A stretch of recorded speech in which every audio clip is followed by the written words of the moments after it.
Hey guys, what is up? Shotgun Shogun here, and if you have not seen the news yet, the North America Singularity has been announced, and it will be coming sooner than you think. We are going to be getting the American Singularity on March 15th. So, what are we getting with the North America release? So we're getting 5 brand new servants. We're getting a 5-star Berserker, Nightingale. We're getting a 4-star caster, Hellena. We're getting a 4-star Saber, Rama. We're getting a 3-star caster, Geronimo, and a 3-star archer in Billy the Kid. We're also getting 3 brand new campaign craft essences. Ideal of the Holy King. Now, this one actually looks kind of interesting to me. So, this one is all party members get a plus 1,000 max hit points, and that's 1,200 limit broken, but it stacks. That's kind of cool if you want to make your team super tanky. I feel like there's ways to play around with that. The 4-star craft essence record holder, kind of gross. Debuff success rate is 15%. The 3-star, however, is interesting. So, Beast of Billows, it gives you plus 15% NP damage when equipped to a Lancer. Specifically states Lancer, which is interesting.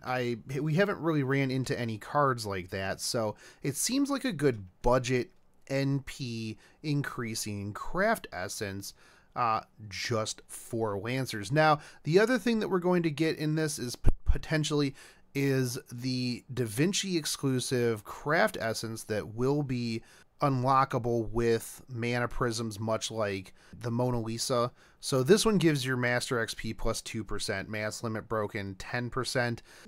It's all right if you're not a grind master like me or some other masters who have already, we've got some people in the Discord that are already 130. I'm close to 130. Now, the thing that I'm really, really excited about this are the new Ascension Materials. We're getting Bloodstone Tear, we're getting Black Tallow, we're getting Spirit Root, and we're getting Warhorse's Immature Horn. Now, you might be saying, well, Shotgun Shogun, why are you super excited about that? We don't really have any servants that require those. Jalter requires those. Jalter requires quite a bit of those. So actually, during the time that America goes live, I am going to be farming the living crap out of these things so that I can 10-10-10 Jalter as soon as she comes out with these things. So the other cool thing that we've got going on right now is there is a Facebook campaign where if they get 25,000 likes or 10,000 shares, we'll get up to 10 Saint Courts. Now, I don't think that's ever been a problem. I'm pretty sure that we've always maxed out the Facebook campaigns, but if you haven't yet, make sure you go over to the Fate Grand Order USA page and like and share that so that I can get 10 Saint Courts, you can get 10 Saint Courts, and we can just throw those away on 3-star craft essences. Now, let me go a little bit into each of the servants. I'm not going to delve deep into them, but I'm going to kind of give you my feelings on them. I will definitely be rolling on this banner, and I'm going to tell you why. So let's start off with Nightingale. So I have had a couple conversations with people in the Discord, and we've kind of decided that Nightingale is this really interesting support berserker. Her first skill gives you a heal, recovers one ally's HP. Rank 1 is 2,000, rank 10 is 4,000, and it's on a 5-turn cooldown at rank 10, which is pretty good. She is definitely going to be cranking out some heals. Now, her second one, it's Human Comprehension A, increases own attack against humanoid enemies for 3 turns, and increases defense against humanoid enemies for 3 turns. 30% damage, 15% defense at rank 1. At rank 10, we're looking at 50 and 25. Gives her some survivability and also gives her some extra bonus output. So the third skill is the one that I am really, really hype about. So Angel's Cry EX, increase one ally's buster performance for 3 turns. Now, A lot of times when you get a Buster Steroid, it is Self-Buster Steroid, and it's only for 1 turn. This is 3 turns. Now, at rank 1, it gives you 30%. At rank 10, we're looking at 50%. Now, you might be like, awesome, that is amazing. It gets better. So at rank 1, you're looking at like 7 turns cooldown, which is kind of gross. But at rank 10, we're looking at 5 turns for the cooldown. Now, it lasts for 3 turns. So that's only 2 turns that you have to deal with not having 50% increased buster damage. Now, this is amazing. She is definitely a support, because let me tell you about her noble phantasm, Nightingale's Pledge. This is an arts-based noble phantasm, and you might be like, Berserkers, oh man, this is going to be so good. You're probably going to like wipe the entire board. No, this is why she's support. It removes parties' debuffs and recovers parties' hit points. So at rank 1, we're looking at a 3,000 HP heal.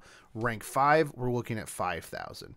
Now, the cool thing is her overcharge effect.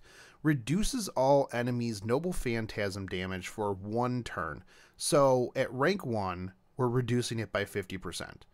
At rank 5, we're reducing it by 100%. So that is pretty good for a support noble phantasm, at least in my opinion. Seems pretty easy to ascend. We're looking at Chaos Claws and Homunculus babies, nothing too crazy. She will require Bloodstone Tears for skill reinforcements and a lot of Ghost Lanterns. To go from 8 to 9, we're looking at 11 Bloodstone Tears and 24 Ghost Lanterns. And for those of you who have farmed Ghost Lanterns, you know that that is not a good time. So let's move on to Hellena.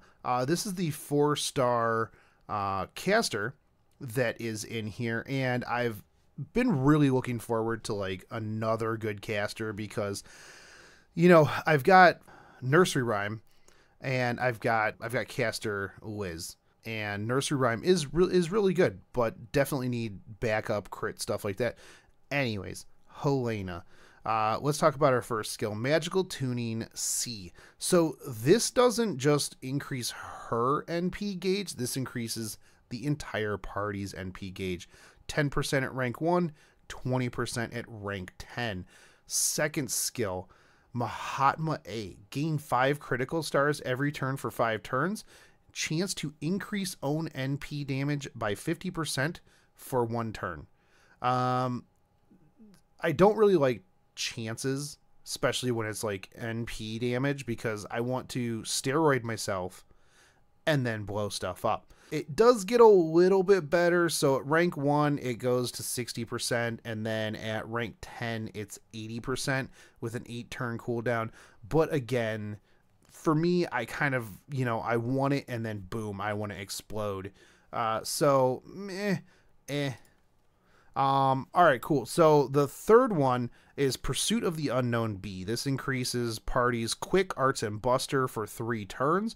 So she definitely helps out all of the above for 3 turns. So at rank 1, it's 15 to everything. Rank 10, it is 20 to everything with a 7-turn cooldown.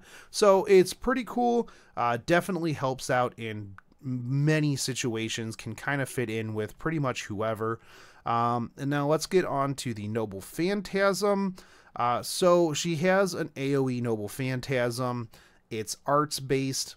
Caster makes sense. Rank 1 is 450% damage. Rank 5 is 750. The overcharge effect is pretty cool. Reduces enemy defense for 3 turns. Reduces their critical attack chance for 3 turns. Reduces their debuff resistance for 3 turns. 10% at rank 1, 50% at rank 5. So not too bad. Definitely going to eat some of your pages. Requires 10 pages to ascend. Lots of homunculus babies on these things. So she needs 8 homunculus. So what is it? 12 total homunculus babies.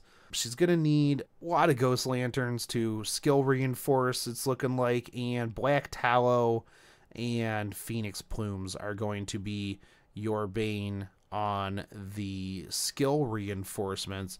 So Rama is the 4-star saber that comes out with this. It looks like a little bit of a mixed bag. Skill-wise, she's got Warrior's Blessing A, increases own critical star absorption for 1 turn, and increases critical damage for 1 turn. Rank 1's 300% absorption, 50% crit damage, all the way up to rank 10, which is 500 and 100 on a 4-turn cooldown. Definitely helps you get the stars and then put out a little bit more damage. Charisma B increases party's attack for 3 turns, 9% at rank 1, 18 at 10.